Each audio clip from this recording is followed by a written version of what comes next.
The draft is exactly 1 week away. Who will fall to the Broncos at number 5? Inside the Pat Bowlen Fieldhouse, alongside Matt Boyer, I am Phil Milani. A lot can happen in the next week, but we're going to go over 3 different mock scenarios for picks 1 through 5, see who might be available for the Broncos. And let's start with mock number 1. Right. This is assuming nobody moves, right? Because as you mentioned, a lot can happen within the next week. Sam Darnold, we have him going number 1 in this mock. Probably the most complete quarterback of the crop, the big 4, if you will. Number 2, this is a pivot point in this draft, at least, because the Giants, we don't know what they could do. They could go quarterback for the future, or if they want to win right now, maybe they go with a defensive end or a running back. Here we've got them taking Rosen and then the Jets. Moving up to number 3 in this draft to get a quarterback.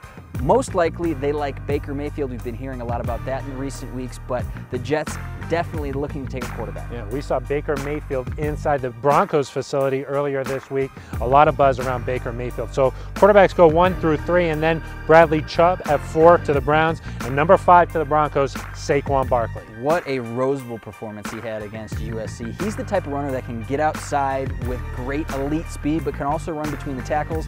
I think he's a running back fit for the AFC West, and also Broncos need a running back right now. Only Devontae Booker and D'Angelo Henderson, Andy Janovich, of course, the fullback, also on the roster, so he would fit in nicely. He's a plug-and-play back. He would be instantly one of the best running backs in the entire NFL, would change the Broncos offense completely, an additional weapon there. Problem with running back, though, this is a deep class, so maybe not worth it to go number 5 overall. However, a lot of draft experts say he's the best prospect at running back in the last 15 to 20 years. Let's check out another mock draft here, mock draft number 2. All right, so quarterback, we said Darnold in the first one. This time, maybe the Browns think big arm, got to go with Josh Allen from Wyoming.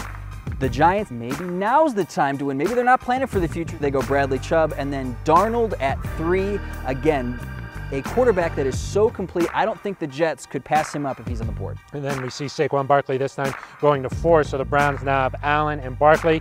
That would leave Josh Rosen available to the Broncos at number 5, the cerebral quarterback. I think that his skill set, like you said, the pre-snap reads, the calls downfield, I think that he has the ability to play, maybe not this season, but definitely have a long, fruitful NFL career just because of the cerebral aspect to his game. Yeah, you got to be smart. You got to know what the defense is doing. Let's look at mock draft number 3 here, our last one. And this one we have Sam Darnold going number 1 again. I know you like this one, and we'll get to the reason why in a second. But Sam Darnold, number 1, again, for reasons that we've already mentioned. Saquon at 2, again, the Giants looking to win now. He'd pair nicely with Eli Manning in the backfield. And then Josh Rosen at number 3. The Jets need somebody with a long NFL pedigree. That could be Rosen, as we mentioned, just that cerebral aspected guy that can come in and command a huddle right away. Really interesting draft here because you got the number 1 market in the country, 2 picks in the top 3 right there. Really interesting. Then you got Bradley Chubb, the premium put on a pass rusher in this league.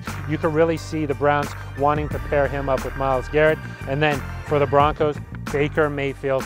We saw him, like I mentioned, in the building earlier. He just has this energy about him. We're saving Phil's favorite for last, obviously, here at number 5. And for good reason, though, because Baker Mayfield is a guy that we saw at the Senior Bowl. We saw him at the Combine. He commands respect through his actions, right? He leads by example. We saw that at the Senior Bowl. I thought that, you know, right when he walked into the room at the Combine, you could kind of feel his energy. You could kind of feel that buzz. And I think he would definitely bring a buzz to the Denver fan base. The question for the Broncos is to bring in Case Keenum. We know that they've been interested in looking at these quarterbacks, but taking one, that's a whole different situation.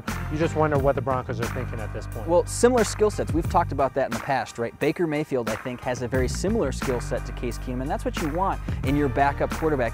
He's not going to be your day 1 starter. However, I think Case Keenum, what he's been through, has a lot of knowledge to impart on whoever the Broncos draft, if they do draft a quarterback, and this guy is a sponge. I know that he would make the most of his opportunity. Okay, so those are 3 different scenarios that the Broncos could look at. We got 2 quarterbacks there for the Broncos, and then Saquon Barkley. Who knows what's going to happen in the next week? They could trade back. I know that there's a lot of teams that are really interested in getting one of these top quarterbacks. We could see quarterbacks go 1 through 4 for the first time in NFL history. Pretty exciting stuff there. All right, those are 3 different scenarios to keep an eye out for. For Matt Boyer, I'm Phil Milani.